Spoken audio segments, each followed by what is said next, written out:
मेरी और मेरी बहन की एक साथ दो सिस्टम अवेकन हुए। एक था क्लियर सिस्टम, जो स्टैमिना खर्च करके कुछ भी मिटा सकता था, और दूसरा था होड सिस्टम, जिसमें एक स्पेस था।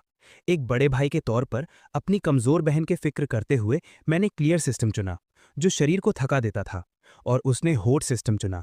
किसे पता था कि एक हफ्ते बाद अपोक्लिप्स आ जाएगा। भयानक ठंड और जॉम्बी लहरों के बीच मैंने अपनी क्लियर सिस्टम के दम पर पागलों की तरह जॉम्बियों को मारा, और जल्द ही शहर का हीरो बन गया, जबकि मेरी बहन सिर्फ एक वेयरहाउस मैनेजर बनकर रह गई।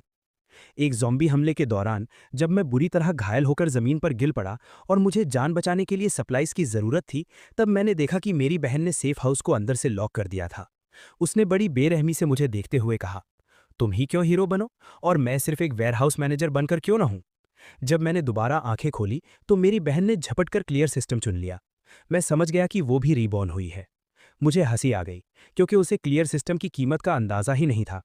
इसे इस्तेमाल करने में बहुत ज़्यादा स्टैमिना खर्च होता है। मुझ जैसे तगड़े शरीर वाले इंसान को भी इसे इस्तेमाल करने के बाद ऐसी कमजोरी महसूस होती थी जैसे कोई बड़ी बीमारी हो गई हो।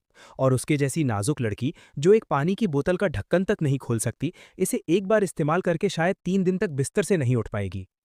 आंखें खोलते ही मैंने अपनी बहन को कहते सुना, भाई, वो लाल वाला मुझे चाहिए।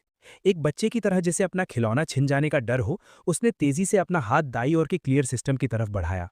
जैसा ही उसकी उंगलियों ने लाल आइकन को छुआ, उसके चेहरे पर एक पागलपन भरी खुशी छा गई।